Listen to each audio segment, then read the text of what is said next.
जवळील हे आमचे शेतकरी बांधव आहे यांच्या शेतामध्ये आज आम्ही सर्व कार्यकर्ते जे आहे हे कार्यकर्ते इथे पाहणी करण्यासाठी आले।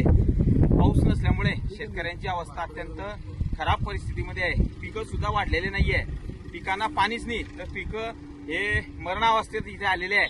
त्याकरता आमच्या शेतकरी बांधव जे आहे यांची अवस्था अत्यंत खराब आहे आणि सरकारने जे आहे याकडे लक्ष देऊन शेतकऱ्यांसाठी आता पाणी नाही आहे। वरती पहा तुम्ही तर पाण्याचं वातावरण नाही आहे, त्याकरता नैसर्गिक कृत्रिम पाण्याचा जे आहे नैसर्गिक कृत्रिम पाणी हे कसं पाडता येईल ते ढग तयार करून त्यासाठी मी सरकारला माननीय देवेंद्रजी फडणवीस साहेब यांना विनंती करतो। त्यानंतर आपले कृषी मंत्री आदरणीय कृषी मंत्री मोदयांना सुद्धा इथे दत्ताजी भरणे कृषी मंत्री आहे त्यांना सुद्धा मी विनंती करतो की शेतकऱ्यांच्या आपल्या वरंगाव शहर आणि परिसरातील शेतकरी बांधवांची अवस्था अत्यंत खराब झाली आहे। जे पीक लावलं त्याला पाणी नसल्यामुळे पिकांची अवस्था काहीच नाही आहे। संपूर्ण शेतकऱ्याचं आयुष्य हे उद्ध्वस्त होण्याच्या मार्गावर आहे।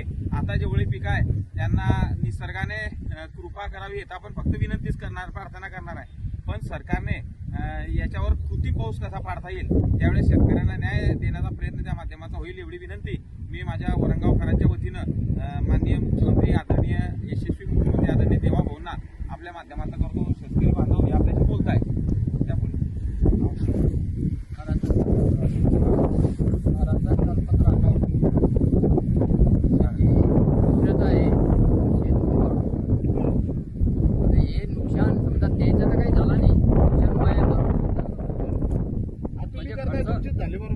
खर्च मी न लावला ना तर माय नुकसान माय आहे। तर हे जे आहे कार्यक्रम तुमचं हे पैसे आमच्या दिले बी सरकारनं माय लावलं पाणी नसल्यामुळे काय अवस्था आहे? पाण्यानं गेलं नाही ते सांगा ना। पाण्यानं गेलं या आडी इथला पाणी होतं ते आपला तो दिसतो का मका, तो मका बी आपलाच आहे। पाण्यामुळे ते बी अर्धा वावर खालात झाला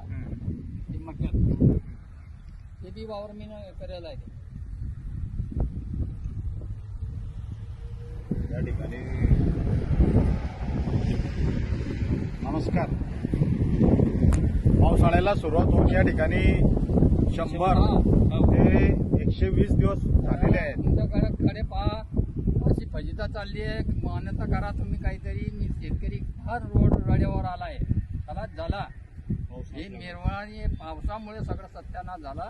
आमच्याकडे तुम्ही लक्ष करून देणे आम्हाला काहीतरी करा। पावसाळा सुरुवात होऊन या ठिकाणी 100 दिवस उलटलेले आहे। पाऊस समाधानकारक या ठिकाणी झालेला नाहीये। शेतकऱ्यांची परिस्थिती ही अत्यंत बिकट झालेली आहे। दुबार पेरणी करून सुद्धा या ठिकाणी पीक नाहीये। आपण बघू शकता हे पीक कसं या ठिकाणी झालेलं आहे।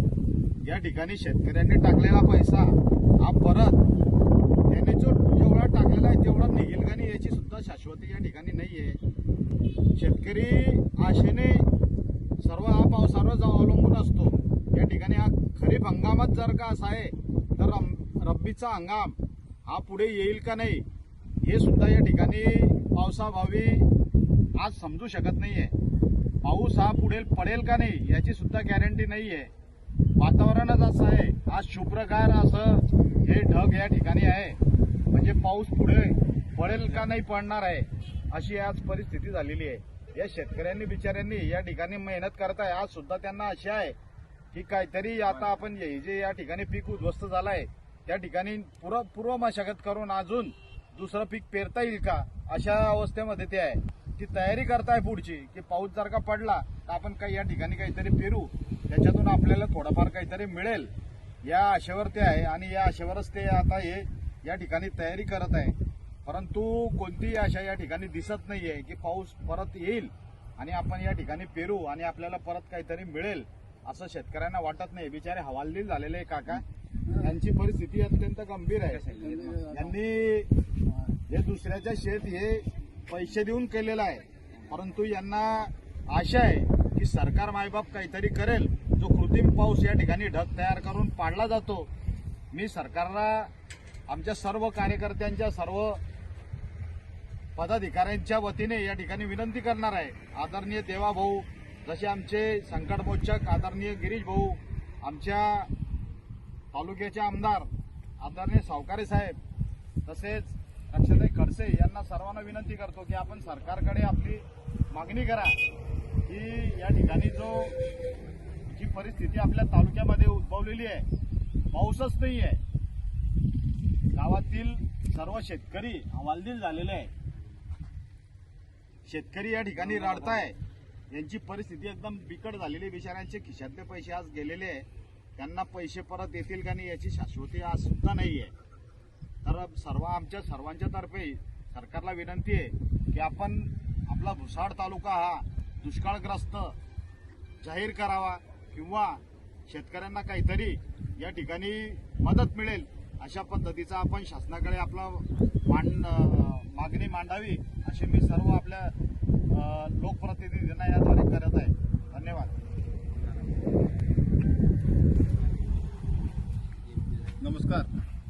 आज पावसाळा चालू होऊन 100 दिवसाच्या वरती झालेले आहे. त्यानंतर आजच्या पावसाळ्याची परिस्थिती बघून आज असं वाटतं की जे काही मे महिन्यातली पेर लावलेली आहे शेतकऱ्यांनी ते सुद्धा चांगल्या पद्धतीची जगलेली नाही आहे.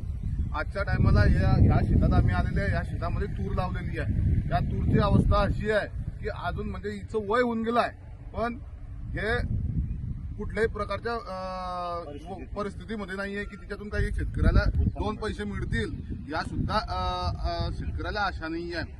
झाशीत जर परिस्थिती आली तर या शेतकऱ्याची आत्महत्याचं प्रमाण हे महाराष्ट्रभर आणि आपल्या भुसावळ तालुक्यात सुद्धा वाढण्याची शक्यता आहे. धन्यवाद.